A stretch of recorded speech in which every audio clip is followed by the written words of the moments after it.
जोहार उल गुलान उल गुलान उल गुलान जिंदाबाद बोलो जिंदाबाद। पाछळ वाळा भाईओ भूख लागी छे के शुं? થાકી ગયા કે શું? ઉલ ગુલાન ઉલ ગુલાન ઉલ ગુલાન। સૌપ્રથમ તો 150મી જનનાયક બિરસા મુંડાજીની જન્મ જયંતિમાં અહીં મંચસ્થ ઉપસ્થિત બધા જ લોકો બોલે એવા છે, પણ એ બધા જ આગેવાનોની હું ક્ષમા માંગુ છું કે સમયની મર્યાદામાં અને જે પ્રકારના કાર્યક્રમો છે એ પ્રકારના કાર્યક્રમોને ધ્યાને રાખીને તમને બોલવાની જે આયોજક મિત્રોએ તમારા વતી અમને સૂચવેલું છે તે બધાને વિનંતી કરું છું, બધા સહયોગ આપજો।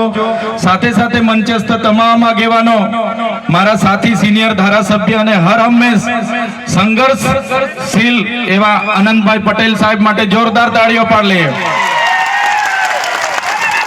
એવા આ વિસ્તારના સાથી આગેવાન એવા શેરખાનભાઈ, ડોક્ટર દયારામભાઈ, દેવેન્દ્રભાઈ, હરિસિંહભાઈ વસાવા, સાથે નિરંજનભાઈ વસાવા, પિયુષભાઈ પટેલ, યુવરાજસિંહભાઈ જાડેજા, રજનીભાઈ વસાવા, વનરાજભાઈ વસાવા અને આ વિસ્તારના દરેક પદાધિકારીઓ, તાલુકા પંચાયતના, જિલ્લા પંચાયતના સભ્યશ્રીઓ, સરપંચશ્રીઓ, પૂર્વ સરપંચશ્રીઓ, મુખીઓ, પટેલો, સંતો, महंतो, वडीलो, आगेवानो, माता बहनों और सौने मारा उल गुलान जिंदाबाद।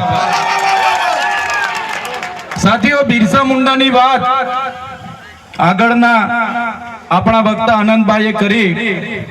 एमनो जन्म 1875 में खूटी जिल्लाना ઉલહતુ ગામમાં થયો। એક સામાન્ય પરિવારમાંથી એમણે તે વખતે જોયું કે અંગ્રેજો દ્વારા આપણા આદિવાસીઓની જળ જંગલ જમીન પર તરાપ મારવામાં આવે છે, આદિવાસીઓ પર કરવેરા નાખવામાં આવે છે અને 1899માં મુંડા વિદ્રોહ અંગ્રેજો સામે થયો। એની નેતાગીરી બિરસા મુંડાજીએ લીધી અને એમાં એમની ધરપકડ કરવામાં આવી। ઘમાસણ યુદ્ધો થયા, એક બાજુ તીરકામઠા ભાલા, એક બાજુ ગોળીબાર થયો અને એમને જેલમાં પૂરવામાં આવ્યા અને માત્ર 25 વર્ષની ઉંમરમાં જેલમાં એમનું મૃત્યુ થયું અને સેનામાંથી મૃત્યુ થયું છે એના આજ દિન સુધી કોઈ પુરાવા આપણને મળ્યા નથી। ત્યારે સાથીઓ, આ બિરસા મુંડાનો ધ્યેય આદિવાસી સ્વાયત્તરાજ, આદિવાસી સ્વતંત્ર રીતે સ્વમાનભેર શેરની જેમ જીવે એવો ધ્યેય હતો। તમને ને અમને બધાને ઇતિહાસમાં ભણાવવામાં આવ્યો ઉત્ક્રાંતિવાદ, ડાર્વિન, ચાર્લ્સ ડાર્વિનના ઉત્ક્રાંતિવાદના સિદ્ધાંતોમાં જણાવવામાં આવ્યું કે જ્યારે આ પૃથ્વી પર માનવી સભ્યતાનું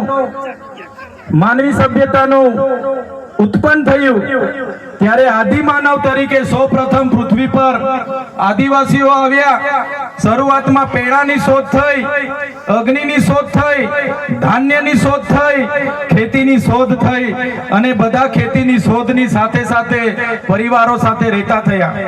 પરિવારો સાથે રહેતા થયા એટલે નાના નાના ગામો, નાના નાના કબીલાઓ બન્યા અને એ કબીલાઓના મુખીઓ બન્યા, સરદારો બન્યા અને શાંતિથી પ્રકૃતિ સાથેનું એમનું જીવન ચાલુ હતું।